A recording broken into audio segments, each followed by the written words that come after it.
back on another episode of the Fashion Hive podcast. I'm here with my co-host Shaley, and today we're on West 18th Street, right in the heart of Kansas City, Missouri, and we're here with our guest and business owner, real estate professional, but Jonathan Garvey, owner of Pancho's Blanket.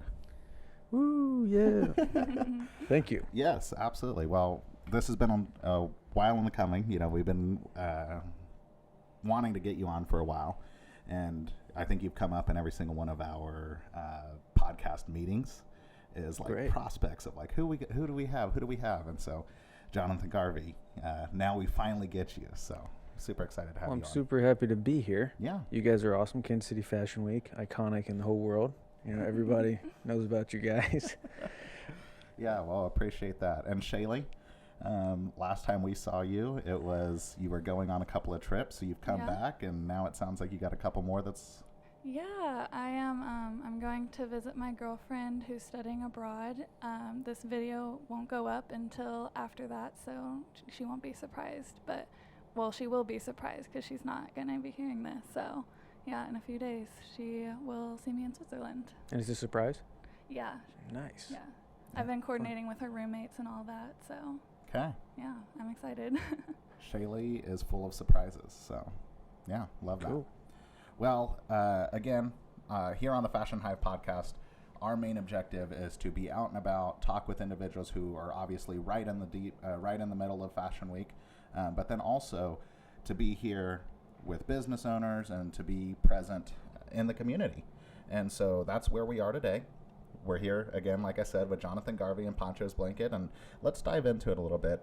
Again, I kind of gave a quick bio of you, but do you want to jump into a little bit about you, who you are, and we'll go from there? Yeah, so my name is Jonathan Garvey. I grew up in Mexico. My parents were missionaries there, and so I grew up in the church and doing a lot of what you would consider nonprofit type work. And when I turned 18, I went into the Marine Corps, and I was deployed twice to Afghanistan. I was infantry. After I did that, I came to Kansas City to go to UMKC. And so I got my business degree from UMKC. I was a private investigator. That job sucked, probably the worst job I ever had. And then I became a private military contractor for the State Department, and I worked in Baghdad. I was a jiu-jitsu instructor over there, and also doing some other stuff that you can't disclose because of the State Department. And then I got kind of in trouble. Some weird stuff happened with State Department, and so I had to come back to the States. Couldn't go back to Baghdad and work, and I had to become an entrepreneur because they put a gun to my head, and I was like, okay, I'll be an entrepreneur. And that's how Pancho's Blanket started, kinda, but it really started with a nonprofit Feed a Family, and they can't see it on the camera, but up there we have, like if they come into the shop, they'll see the pictures of old lady there. She has beans and rice and a bunch of kids with sweaters.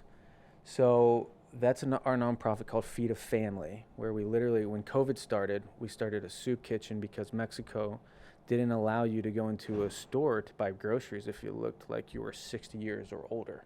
They're like, oh yeah, for your protection, you can't come in. It's like, well, what if they don't have family or anything and they can't get food or groceries or hygiene items?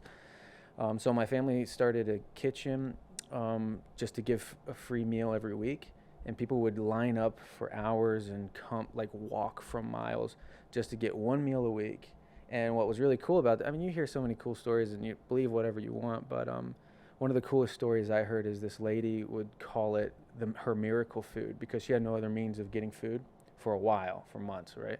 So every week she would come, get the food.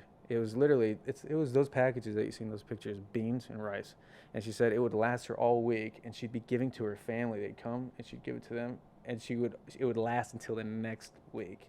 Wow. And I was like, what? How did that happen? It's literally just beans and rice. And that really started not when Feed a Family started. Like, that's kind of been my life mission and my life in general.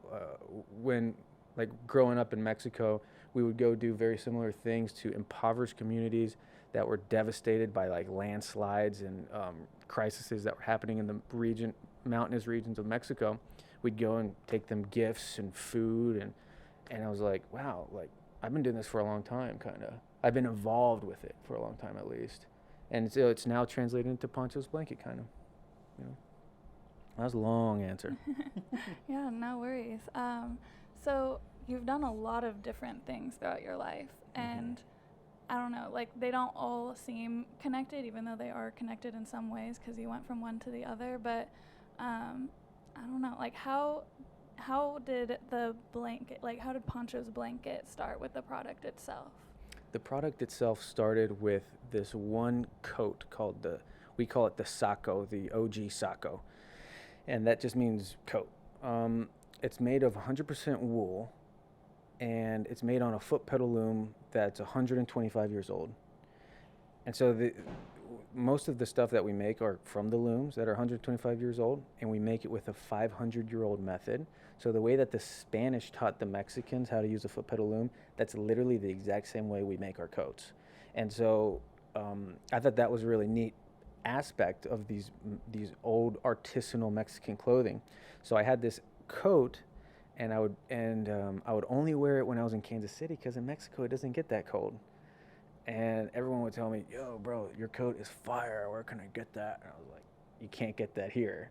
You can only get this in Mexico.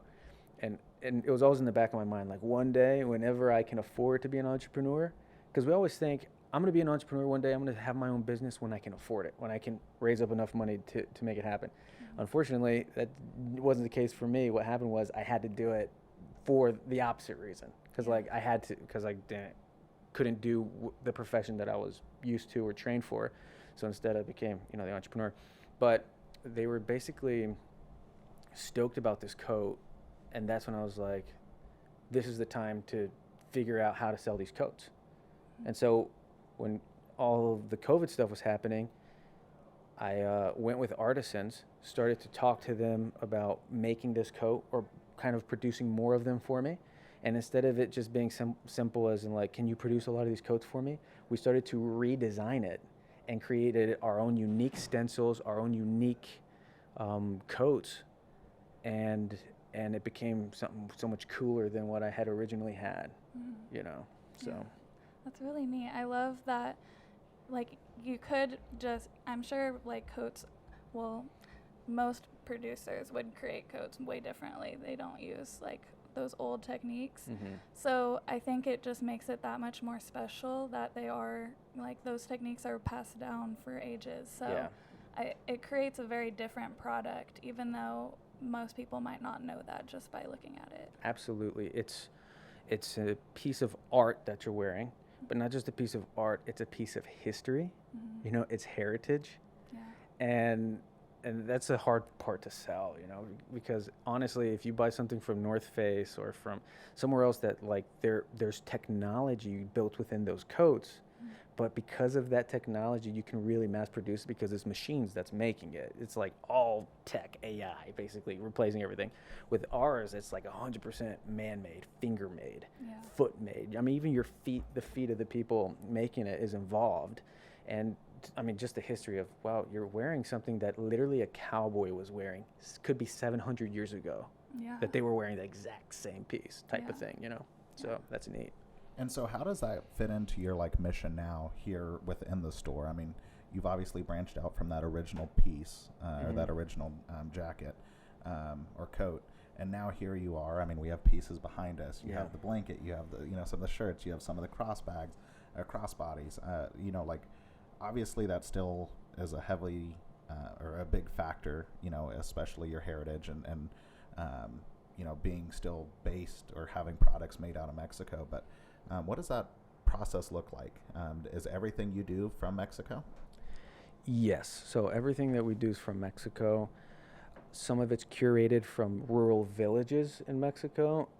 And none of that is just part of like the artistic expression, I guess, that I have that I like to do. It's not sustainable or even profitable because, you got to fly all the way over there and then you got to drive for hours into the mountains and then you got to buy it and then you got to come back. You got to eat. You got to stay somewhere. You got to do all these things, right? So it's to have it in a tiny little shop.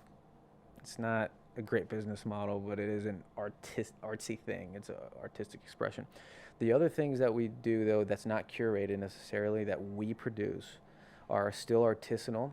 So we use fabrics that the artisans love to use. So if you go to Mexico, you go down the street, you'll see a lot of the very similar things. You'll see bags, and you'll see shoes and sandals and stuff like that all the artisans use to make some certain products, and they sell. And so we use that same stuff, but we put a little edge to it. You know, we create our own stencils. And what's neat about a lot of the stuff that we do is it is 100% Pancho's blanket, uniquely Pancho's blanket, where even if you go to Mexico, you're not going to find our products there. You'll only find it here. So. On my drive up here, I was talking to my dad on the phone, and I had done some research on Pancho's blanket, just, you know, looking through the website and everything. And when you said cowboy, it made me laugh because my dad is literally a cowboy. And I was like, you know, I think you would actually love this. Like, it's crazy how many different, like, consumers would, like, love and wear these items, even though, like, it's just like a weird process that it came here to Kansas City. Yeah, it's serendipitous. Or, you know, how I ended up in Kansas City is just strange in general, just because I'm not from Kansas City. I just came for school because when I was in Afghanistan, one of the guys in my fire team, he's from Kansas City, and we were stationed in Hawaii. I was about to get out, and I didn't know where to go or what to do. And he was like, well, Kansas City is a really cool city. I was like, well, might as well go there, use my GI Bill. Hawaii's a little crazy for me. I loved Hawaii, but it was, you know, just the party scene was a little much. So I was like, how do I get out of there? And then I came here, and then there's Power and Light District. I'm like, oh, this is crazier than Hawaii. Well, and you can't sell jackets down in Hawaii either. That's so true, man. It'd have to be pure flowery shirts or something. Yeah. Which we do have shirts, though. Mm-hmm. Just so you're rocking one, right? I'm rocking a shirt right now. It's pretty. Yeah, I mean, they're cool. They're cool. I feel like every time I come in here, I'm thinking about how I'm going to spend my next paycheck.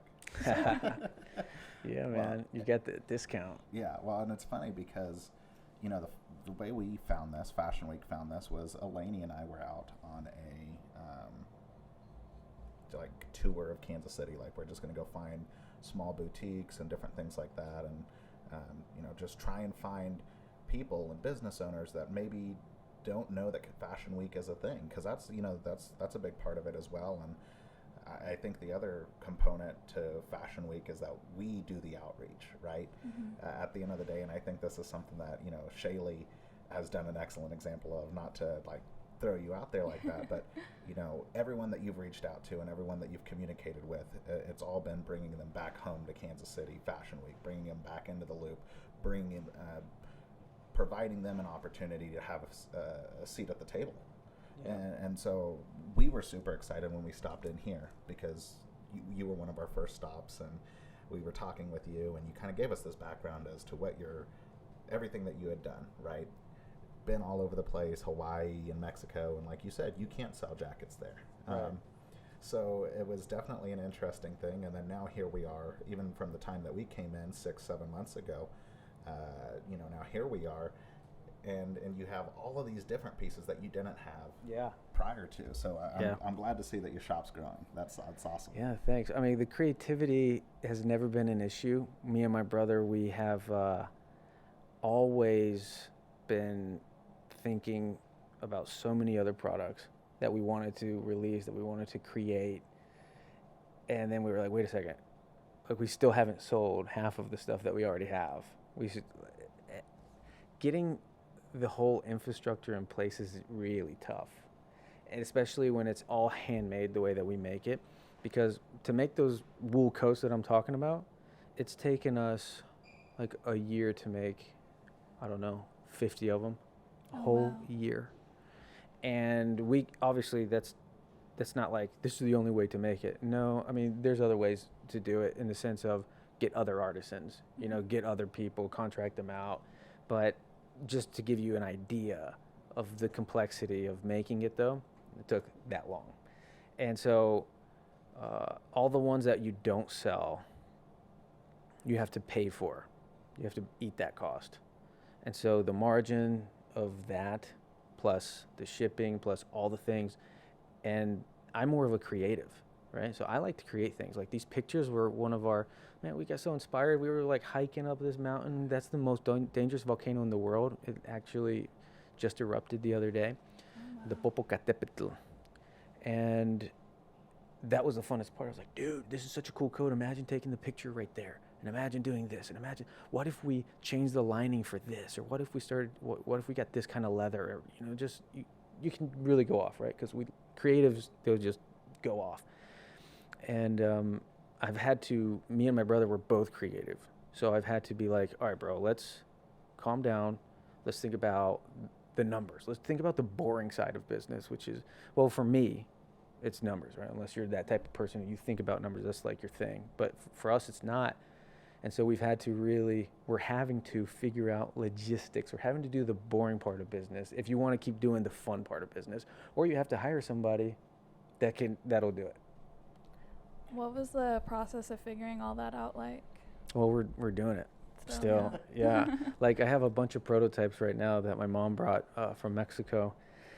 And they're so cool, and I love them. But now we have to say how many we're going to order, and then we have to pay up front for all of it, and then we have to ship them here, and then sell them, and rent's due, you know? So it was like, oh, so many things. And it's great. It's things that you don't learn in business school. Yeah. Even though you kind of do. Maybe you'll read about that in one chapter. But come on, you're talking about 4 years. You're not going to remember that. Right. So one of the interesting things that, you know, you had done right out of the gate, I mean, you were a month or two in, I think, at that point when Eleni and I had stopped in. And I think, not to circle back, but talk about you giving back to the community. You also came to Kansas City and you started giving back to your community. Mm-hmm. And so when we came in, for a little bit of background, we came in and we were, again, just trying to find shops, and Eleni and I were like, oh, well, we're going to set a budget, because we knew, like, you're going to go in somewhere and you're going to purchase something. And at that point, I had blown my budget, you know, because Santos doesn't budget. But we came in here, and, you know, like I said, it was a good time. And you were talking to us about the promotion you were running at the time, which was if you bought a jacket, mm-hmm. that one would be provided to someone, to a homeless person here in Kansas City. Yeah. And I thought that was amazing. And not only did you provide that to them, but then again with permission, if you wanted to, or if they elected to, that you would record it and send it to that person. Yeah. And you know, so that was awesome. And then, you know, you were doing that for 3 or 4 weeks. It seemed like every time I was getting on Instagram on your story, you were giving one away. Walk us through that process, because from what you and I have talked about, that wasn't just here in Kansas City that you were doing that. Yeah, so we did that a lot in Mexico as well, but we did it here, the promotion where we give one away, that was just here because it was like a part of a local thing, and I would just fill my car with a bunch of sweaters, and that was during the winter, so it was pretty cold. Yeah. And then it would be really nice one day, and the next day freezing cold, because that's Kansas City. And so you never knew. I was like, you know what, I'm just going to have these sweaters in this car just in case. You never know and then you see people on the side of the street, you know, they're either asking for, you know, they're asking for something. So I'd be ready, and I would give it to them. I'd start recording. And it's good to record those kind of things, because we were promoting that's what we were doing. And so if you're promoting that's what you're doing, but nobody sees it, then some people might not believe it, and that's fine if they don't believe it, but people will imitate what they see, you know. And if they see it, it doesn't matter what your intentions are, whatever. You could be a selfish person that wants, you know, you're feeding ego. It doesn't matter. What matters is, though, that you do something good and someone sees it and someone imitates it, because that's literally what humans do. All we do is imitate what other people do. Mm-hmm. And so I think it's a healthy thing. And I was like hey, I'm going to record this right now. Hey, man, you want this sweater? Here you go. Take it. This is on behalf of Santos. You know, you saw that video. That's exactly how you did it. Yeah. And it was funny because I was like, oh, crap. I'm trying to grab my phone. And I'm like, this is so stupid. I felt so stupid recording it. Mm-hmm. But I had to, because I said I was going to. And then, you know. Well, and I had made a post about it on Facebook, and I had people that were like, we're going. Like, we're going. Next time they're running that promotion, we're going. And so, you know, I agree. It is something that, like, it's contagious. You know, doing good things is contagious. Yeah. You know, excuse me. Sorry. But, you know, one of the other things, like, I absolutely love the fact that as a business owner, you're also so reachable. You know, you immediately reply on all the socials, at least in my experience, you know, and so that's always great because, you know, by posting that, I had posted about you and people were like, hey, next time you go, buy me one, you know, and whatever. And so like by seeing that, people were like, well, Jeff Shaw, he goes, all right, Monday we're loading up, we're going down to Pancho's Blanket, we're going to buy whatever's left, you know, and, you know, at least with size wise, you know, and so I wound up buying my grandma one and he bought like 3, and that, you know, with the sizes you had left, that's what we did. But like, again, we knew that there was going to be 4 more blankets going out the door. You know, there were 4 blankets coming to our home, or his home and my grandma, but then also there was 4 blankets going out there. Yeah. And so it feels good to do good. And like you said, you know, I was so excited, like, not saying that I didn't believe you, but I had met you just that day and you were like, hey, here's a promotion. And I was like, okay. And then 2 days later or a day later, I was in your Instagram story of you doing it. Yeah, so man, that's awesome. I was on top of that. I was like, all right, man, people were waiting for it. I got to give it to them. Yeah. We partnered with Abundant Life Crossroads, which is a church that just opened in the Crossroads. And we basically gave them all the sweaters that we had so that because they had a plan to go to the homeless community in that park by Union Station. Okay. It was like somebody does something every week there where they basically give food out and just kind of like Goodwill clothes away. So we just gave it to them who do it anyways every week. And well, we went with them. Actually, there's a video of it on Instagram, and we just gave out everything that we had. We didn't make that many sales, but we were like, hey, this is what we have for this specifically, so we're going to make sure they all get given away anyways. Yeah. So what happens to a lot of clothes, and like in the clothes industry, is it goes to landfills and it creates a ton of pollution. And I'm not like a green hippy dippy person at all. You know, I'm ex-military type person. But still, the pollution stuff from the fashion industry is very, very real. It's worse than like all of plane carriers and boats combined. Something crazy like that. There's a crazy statistic about it. Yeah. And so I've been exploring what is like in the fashion industry, the luxurious side of things. And man, they will not put sales on, which it's a selling tactic. Obviously, there's so much to it. There's a science behind it and our psyche and everything. But instead of giving sales and stuff, they will throw this stuff away. They don't want anyone to see their stuff on sale. So much of that goes to the garbage, luxury brands, but also like H&M, like lower tier brands. They also, man, because they have such a volume, and people just buy clothes, throw it away. And their margin has to fulfill a certain amount that they don't sell. So anyways, they throw so much stuff away in the landfills too.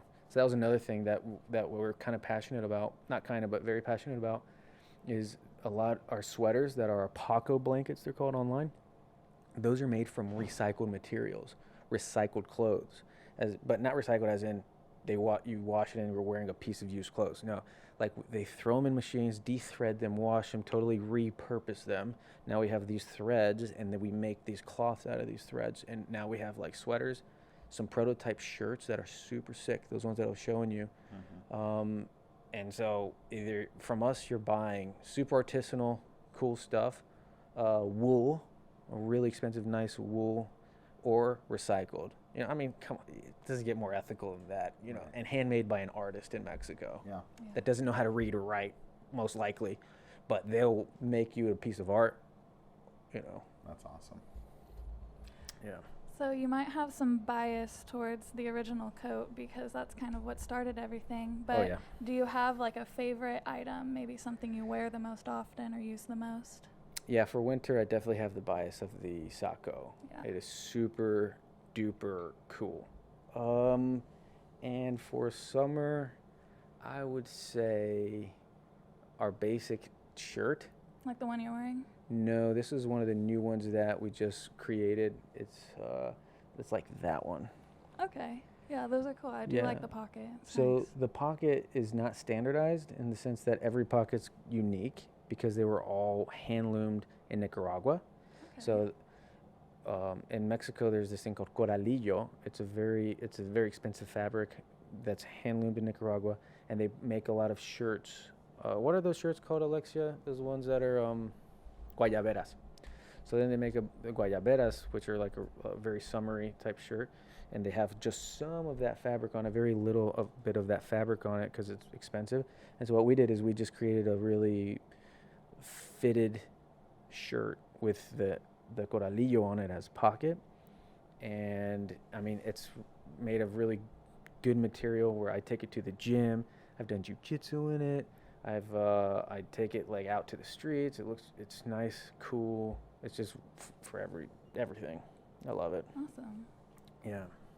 I think one of the things that, again, you've talked about a little bit in terms of each pocket's going to be different, but there's two other things, in my opinion, that set your brand apart from other brands, and that's the seal that you put on your jackets. Mm-hmm.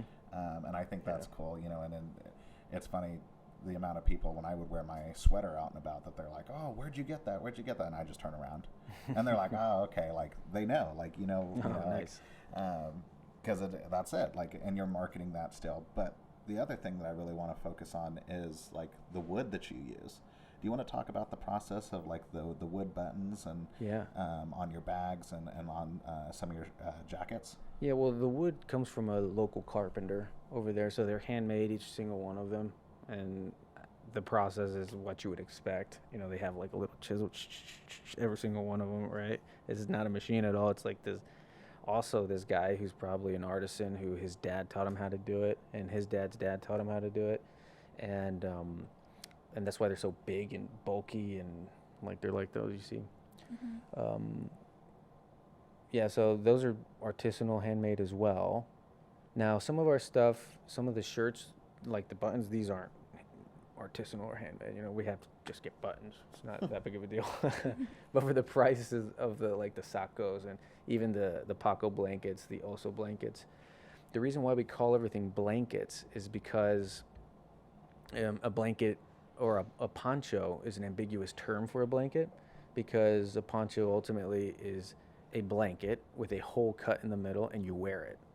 You've seen it, I'm sure. Yeah. You just, what is that? Oh, it's a poncho. You just wear it. It's a hole. It's a blanket. So we were like, hey, why don't we call all of our stuff blankets? Why? Because it's an ambiguous term for something that keeps you warm. It's just cut and differently. And so we started to label everything blanket. Oh, that's a Paco blanket. That's an Oso blanket, which means bear blanket, those ones. What else do we have that was a blanket? I think that was the only things we labeled as blankets. We're going to label more things blankets for the future. So for everyone following along, they know that when they hear blanket, it's not just like, something that you're sitting down and snuggling with by the fire as you're watching Netflix. So, right. You can wear it. And so Pancho's blanket, the name came about because ponchos, well, initially it was ponchos and blankets. And then we were just talking. I was like, because we were going to sell ponchos. We were actually going to sell like the ponchos you find in a store in Mexico. We were going to be like, hey, there's a great market in the States for that. Let's try to do that. And blankets too, of course. And so I was like, you know what if we call it Pancho's blanket? It just is way smoother. And Pancho is a nickname for Francisco. It's a nickname for someone. And so it just was a play on words. It worked really, really well. Pancho's blanket. Poncho is an ambiguous term for blanket or that you wear, and it's a name for a person. So that's the story of the name. Yeah, I like it. Like, I think it's better than the first draft, like ponchos and blankets, but that Poncho's blanket does like flow a lot better. Yeah, I agree. It sounds like more trendy, like sounds like a place you would go. Yeah, thanks. Absolutely. It'd be a hard sell, I think, if it was ponchos and blankets. Like, where'd you go? Where'd you get that, ponchos and blankets? Yeah. Like Poncho's blanket, I feel like that's like, that also gets people to like ask like, oh, what is that? Like, cause that, it sounds like a brand, like, and it is, it is, like, I'm not trying to say that, but like, it sounds like an established brand. Like, there's some things that you hear out there and you're like, really? That's the brand. And, again, whatever. But, I agree with Shaley. It definitely, second go around, it worked out. Well, there was a lot of thought put into it. We were thinking about it for a minute, because initially what happened was I was going to launch a leather bag brand. like saddleback leather, because one of my friends had a really cool $700 or $1,000 bag, messenger bag, and I was like, dude, I can't believe people sell that stuff. Like, that's crazy. I found out that the company is from León, Mexico, and so I went to León, Mexico, literally to find out, how do I manufacture bags? And so I met somebody. It seemed like everything was falling into place. They were like, I go into the town, they're like, oh yeah, that's a factory, and it's like this house. And so I knock on the door, we go in, it's a factory. They're like producing mad leather. León, Mexico is the capital for leather in Mexico. They make, like, my boots are from León, Mexico. It's from Thursday Boots. They make them in León. So we go inside. They connect me with this lady who, she designs bags, and it's a family business. They have all this leather. It seemed like it was going really great, and I started this like 2-year journey of designing a leather bag, like 5 leather bags with this person, only for her to give me this horrible price that I was just like, oh my God. Like at the end when I'm like, I want to order these now, like after we're done designing, and then she gave me this price, and I was like, I can't do that. Anyways, that bag is like the last prototype of it. But while we were doing that is when me and my brother, I started to design a website of Pancho's blanket, and that's when my brother was like, I think this is more sustainable. I think this is doable because we can actually get this stuff produced. We know the artisans, we know the people making it. I'm here on the ground. León, Mexico is a 5-hour drive from us. So I was like, you know what? Yeah, let's start focusing on Pancho's blanket. We'll circle back to the leather stuff. And you guys, with some of the prototypes that you have currently in store, is that something that is on the rack? Is that something that you showed me earlier prior to us being on here, that blue one, or is that a different? That's going to be a Pancho's blanket. Yeah, okay. Mm-hmm. Okay. It's going to be the blue leather blanket. Gotcha. I'm just kidding, but maybe. It sounds nice. Yeah. Yeah. So one of the things that you were talking about just a second, or well, I say just a second ago, but you were talking about, all the different things that you offer. So it is from a variety of blankets to now you've branched out to some shirts, and you've branched out to even some of the things that you curate from other regions in Mexico. What is some of the things that we can also see coming down the pipeline for you with, some of the prototypes you have, and then in general, I know that you've been traveling, or you had traveled previously back to Mexico, so I'm sure you were working then too. So what's coming down the pipeline? Well, there's always going to be more stuff, more products that we keep on thinking of and changing. Every slight change is a huge change to the producer. Yeah. Right? So these shirts, for example, this shirt, it's a new prototype that it's already in production, but just changing the collar created this whole thing to where now I have to create content around that one thing, especially if you're selling online. They better get what they see in the picture. Yeah. And so every little change to each product is big. It takes a lot of work, a lot of effort. We do want to, down the pipeline, man, I want to grow as much as I can. I want to get more exposure, go to different shows, go to holiday boutiques, whatever it is, to really start moving our products out there, and with more designs, like from blankets, like actual blankets, the type that we make on looms, because we use the same looms to make our coats. That's how we make our blankets too. Okay. So, and there's an infinite amount of designs you can make with the blankets. Yeah. That's awesome. Yeah. Is that what you were referencing? Yeah. No, that's great. One of the other things that I'm just curious, and this is a personal question, but will you be doing anything special for like Dia de los Muertos? Ooh, that'd be cool. I think that would be really cool. Not to like tell you as a business owner how to do business for Day of the Dead. I'm picking up what you're laying down. I hear that. And that gives you plenty of time. It gives me plenty of time. Gives you plenty of time, and it gives our viewers plenty of time to come check you out and start becoming recurring customers. Yeah. By the end of September or October. Yeah, heck yeah. So Mexico has a few really cool brands that are pretty well established already in Mexico, that they have such cool skull type shirts, basic stuff like that are just like, whoa, that is so neat. So I'm thinking I'm gonna get inspired by them, figure out how they do things, and start doing something similar to here. Just because those skull candy type Mexican Yep. things, I love that. That's super cool.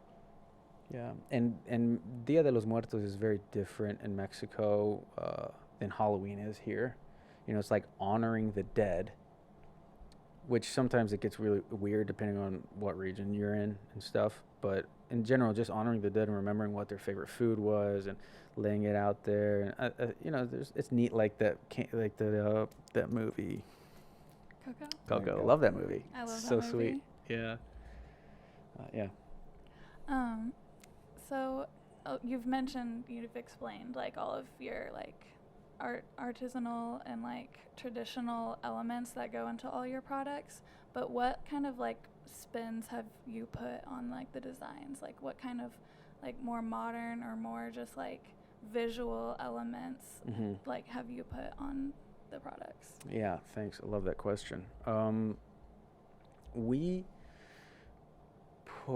created unique stencils on our products, especially our coats. If you buy a wool coat in Mexico, for example, there's no real stencil that they use. They just, you know, they're not fashion designers or anything, so they'll just cut torsos, arms, and it's all very straight. What we did is we worked with a fashion designer in Mexico, and she really helped us create these unique stencils for example, our coats that is like a Marlboro cut, and it's just more elaborate of cuts and stitching, and our tapered shirts. We also have, like, it took us 5+ prototypes of each garment that we create. It takes us more than 5 to get the right cut stencil that we want to use.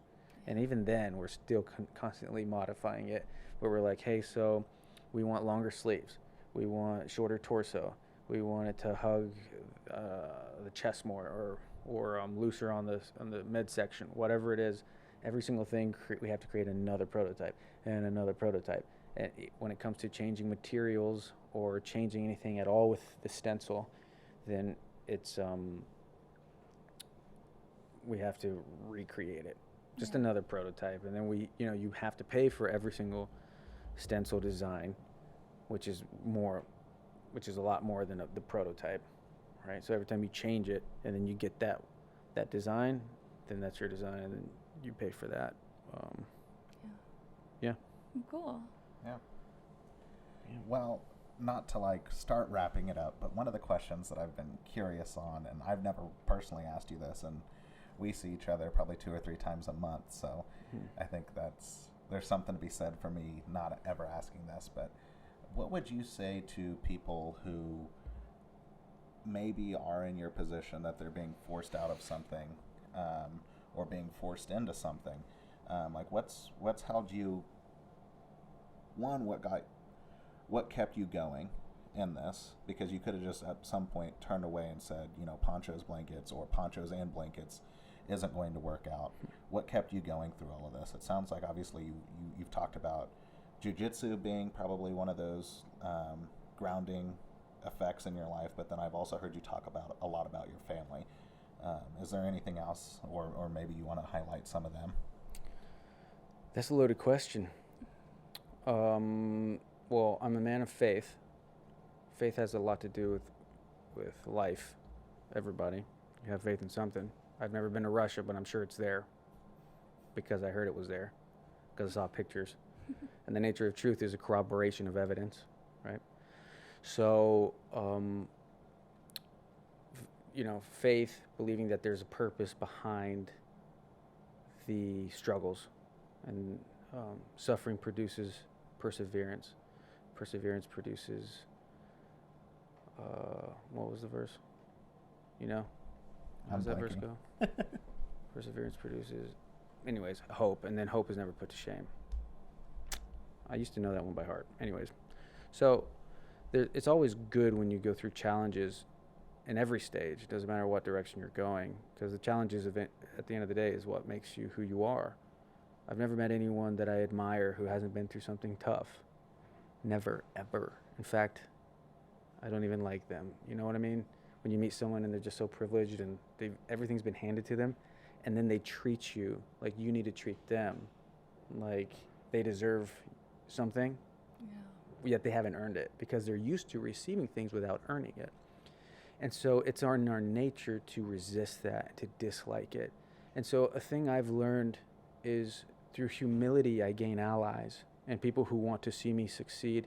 And through pride, I gain enemies and people who want to see me fail just because of a demeanor.